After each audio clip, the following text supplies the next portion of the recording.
Hi guys, Laura here with the Money Savvy Squad. And I know I missed my Money Monday video yesterday. I wasn't able to do it. I was actually working really hard on an upcoming financial wellness seminar that I have coming up later this week. If you guys have any questions on that, I can certainly give you more information. I'm really excited about it, but it took so long and I just didn't get a chance to come back and record the video for Money Mondays. So I'm doing something a little bit different for you guys. Usually on Tuesdays, I like to give you what I call Savvy Money Tip Tuesday. So instead of, just doing like a regular post, I thought, you know what, let's change it up. I'm gonna do a video.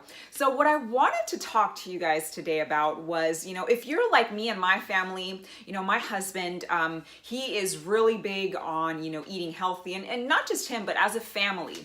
I recently went through some really difficult stomach issues where I pretty much had to change the course of my entire nutrition. I was eating a lot of carbs and sugars, and I had to make a change for the better. So all of a sudden I wasn't able to eat a lot of, and pretty much nothing processed. Put it that way. I could not touch anything processed because I was really sick with some gut issues that, I'm finally, luckily, after a year, I've been able to pretty much come out of that just with nutrition and, gosh, food is power. If anybody knows it, it's me. Believe me. So what I wanted to talk to you, just to bring it back to, a budget-friendly tip, a money-savvy tip.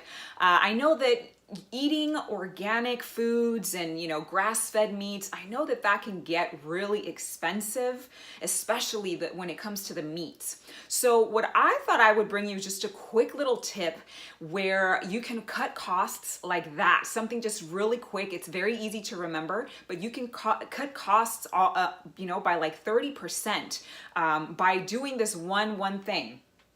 So I'm gonna have you guys, I don't know if you guys have ever heard of the Dirty Dozen. It's a list that's available if you Google it online, but it pretty much, the list of the Dirty Dozen is pretty much the list of foods that contain a really high residue of pesticides. So these are items that you should still try to stick to organic as much as possible because of, the quality of the food and, the fact that there's a lot of pesticide residue on these fruits.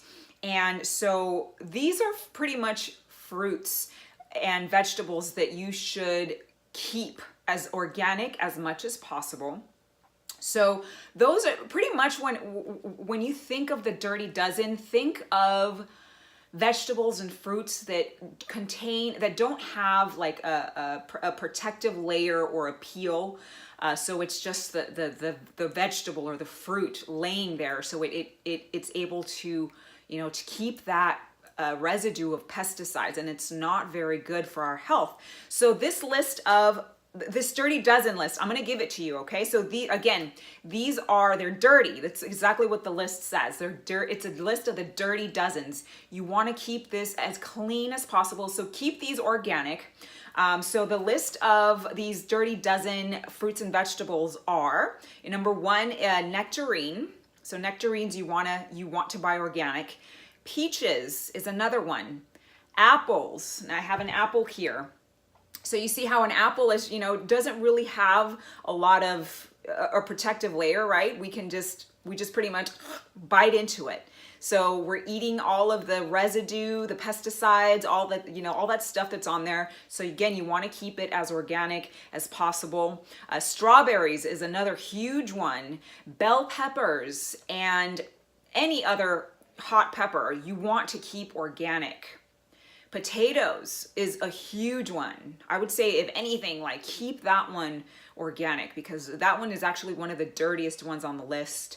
Spinach is another big one. You want to keep organic. Cherries is another one. Tomatoes, pears, celery, and the last one, the 12th one on the list, is grapes. So again, this is the list of the Dirty Dozens. You want to keep these as organic as possible. And so I'm gonna list, I'm gonna go on to naming, vegetables and fruits that don't necessarily, that you can get away. Let's put it that way, that you can get away. Even if they're not organic, you're gonna be fine. These are pretty much okay. So anything that has a peel, like a lemon. So a lemon has a peel, and it has a protective barrier, so it's gonna be okay if you don't get it organic. We always want to try to stick to organic as much as possible, but if it's not organic, you can do away with a lemon. Another one is an avocado. An avocado, has a peel, and in 2018 there was the list that came back with the fruits and vegetables with the least amount of pesticides. The avocado was on there. So avocados are okay if you want to keep them non-organic. And then the next one is bananas, things like bananas, right? Again, fruits and vegetables with peels, protective layers. Oranges are fine to do non-organic. Onions are good, right? Onions have a lot of layers. You can get away with that. Eggplant, pineapples, cauliflower, broccoli, cabbage, right? Gotta love our FODMAPs. And the FODMAPs was actually a huge catalyst for my healing. So this was great news for me. And cabbage, I said that one. Papayas is also a fine to do if you want to buy it non-organic. And also sweet frozen peas. We eat a lot of peas here at my house, so we're really happy to see that we could do away, without it being non-organic. And the last one is sweet corn. So I'm gonna name those again. So the ones that you want to do organic, again, nectarines, peaches, apples, bell peppers or any hot peppers, potatoes. Remember, that was the one that if you can't afford, a lot of organic, that's the one that that I would advise that you keep organic as much as possible, because that was one of the biggest vegetables that has the most pesticide residue on it. Spinach, also another one that you want to try to keep organic. Cherries, tomatoes, pears, celery, and grapes. And now, again, the ones that you can do non-organic. And by doing non-organic, you can save a little bit more money. This is the list. Here you go. It's lemons, avocados, bananas, oranges, onions, eggplants, pineapples, cauliflower, broccoli, cabbage, papayas, sweet frozen peas, and sweet corn. So there you have it, you guys. It's a really quick tip. If a lot of us, I know, around this time of the year, we make New Year's resolutions, and a lot of people, are trying to be healthier. And so this is a great way, really quick tip that you can use next time you go to the grocery and you're on a budget. You need to keep things limited, and so you can, give and take here and there. But this is a great tip that you can apply right away, and you can save some money.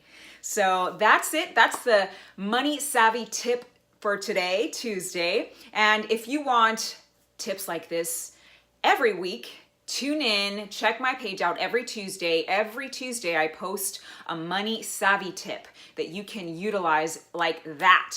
Implement it into your money savviness right away. That's it for today, guys. If you have any questions on anything on my page, or how I help clients reach financial freedom through implementing really great financial game plans, you can always give me shoot me a direct message, and let's see how we can help you and how we can work together.